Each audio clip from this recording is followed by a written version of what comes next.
Hello, Aquarius. Welcome to Higher Source Tarot for your Is It in the Cards Love Tarot, an oracle card reading. This is a love reading for all Aquarius, Sun, Moon, Rising, and Venus. We're going to get started here with the Halloween oracle. You have the energy of the owl. Wise seeing, wise action. So it may be time to make your move. If you've been eyeing someone, you think there's mutual chemistry, it might be time to call that out on each other. For others of you, though, perhaps there's something from your past it's time to let go of. If it was somebody who maybe you thought you had a meaningful relationship with, and you're finding out the hidden truths, and you say, well, never mind. So let's see here. We're going to take a couple of archetype cards. First one representing your energy. Well, you have the energy of the mother. Light attributes, nurturance, patience, unconditional love, joy in giving birth to life. Now, you can be a male and have this, and it doesn't necessarily mean human life. It may be something about great ideas. You're an inventor type of person, or somebody who's more of an adventurer by nature in terms of ideas. But I'd also say you make a phenomenal partner with this. This is, the unconditional love, the energy of somebody who accepts you no matter what. That's how people are going to see you. The shadow aspects are smothering or abandoning children, instilling guilt in children for becoming independent. Now, again, if you don't have a child, but it may refer to perhaps, when you train someone on a job and they decide to leave, or you invest in them and they don't fulfill their commitment, or something of that nature, where it's like that connection, that sort of feeling of attachment, maybe something that you've dealt with your whole life, knowing that these are actually just coworkers. So with this is the person you're attracting. Now, this is going to be quite a relationship. They have the energy of the healer. Talk about beautiful, loving energies, two of them coming together. This is going to be a match made in heaven. The healer, the light attributes, passion to serve others by repairing the body, mind, and spirit. Ability to help transform pain into healing. This is somebody who has post-traumatic growth. We start talking about that more and more. Perhaps if they've had the price of contrast, they've been driven to help other people through it. And so I feel like if it is someone in that profession, then here you go. They're in the medical field. They're in perhaps some teaching field or something like that, where they're teaching and healing others. Now, the shadow attributes, taking advantage of those who need help, failing to care for oneself. So making sure that they're putting themselves on the list. Because you know that when the healer gets going, sometimes they don't have the self-care. They're trying to help others and don't put their own oxygen mask on first.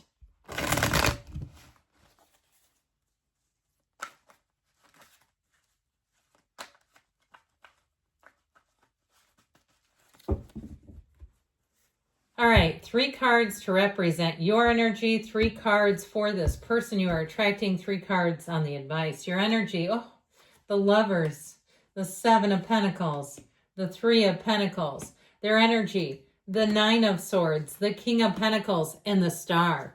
Your advice here, the Hanged Man, the Ace of Swords, and the 6 of Cups. Some of you, it's reconciliation. Hate to burst your bubble. Now, we've got 3 major arcana. I love it that they have your energy and their energy. That's wonderful. That's a good sign. We have Gemini. We've got Aquarius here. The Archangel Raphael, the matchmaker. So I feel like you're going to have a lot in common with this person. Similar ideals, values, life plans, looking at building a future together and not being on divergent paths.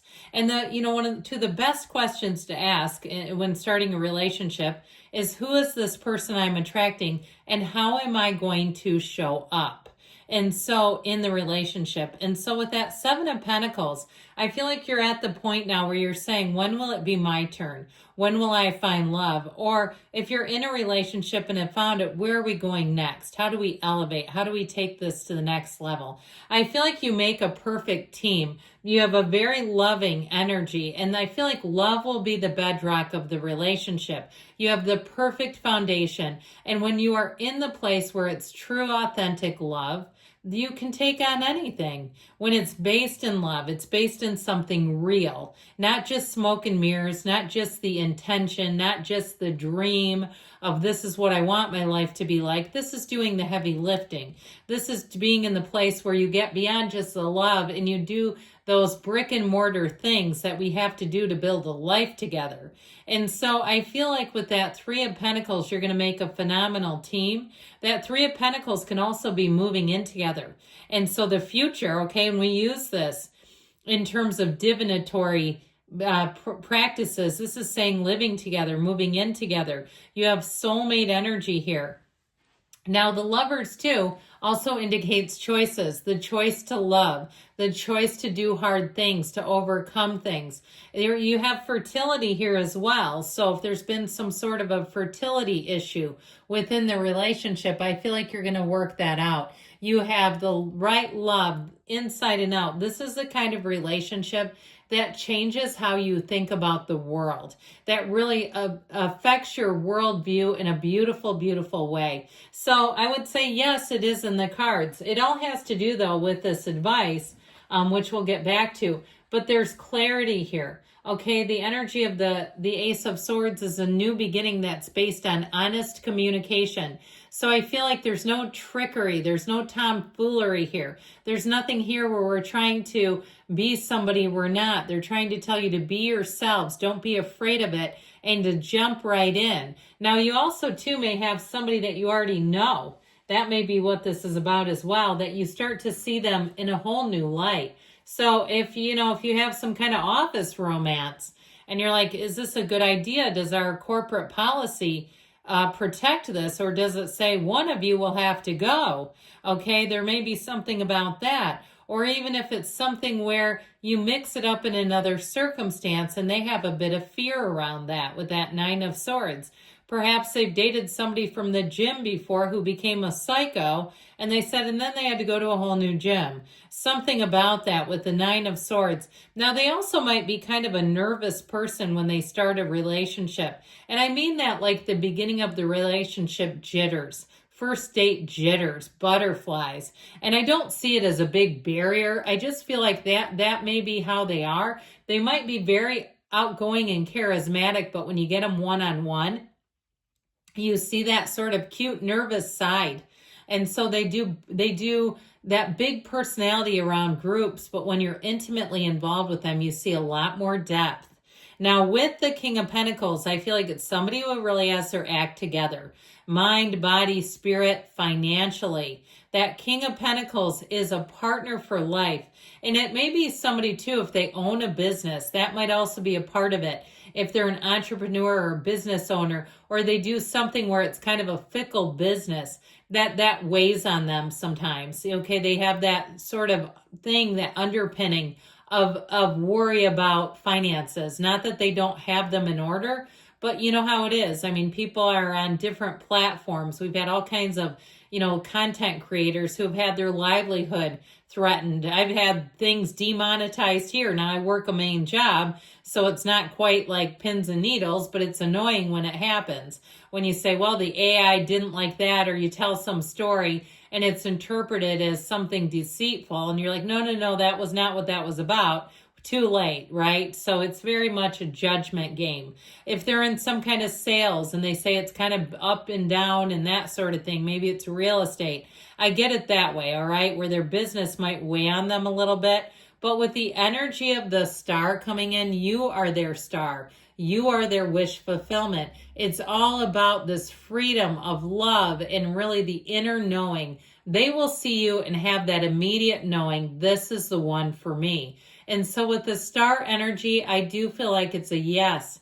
The star is like feeling like you're born under a lucky star where people will say to them, do they have one? Do you have one for me? Can we find one like this one? So I do feel like with the Hangman, there's something about this that feels like freedom. Now, if you are letting go of something from the past, there's your freedom to move forward in something new. But the Hangman energy, that aha moment, it may be one of those intuitive hits where you show up to something and there they are. if you're single. Or perhaps you already have met them and you say, that's exactly what it was. I wasn't going to go out that night. I didn't want to, but all of a sudden I got dragged into it, and now I've met them. I've met the one. And so it's showing up in the cards.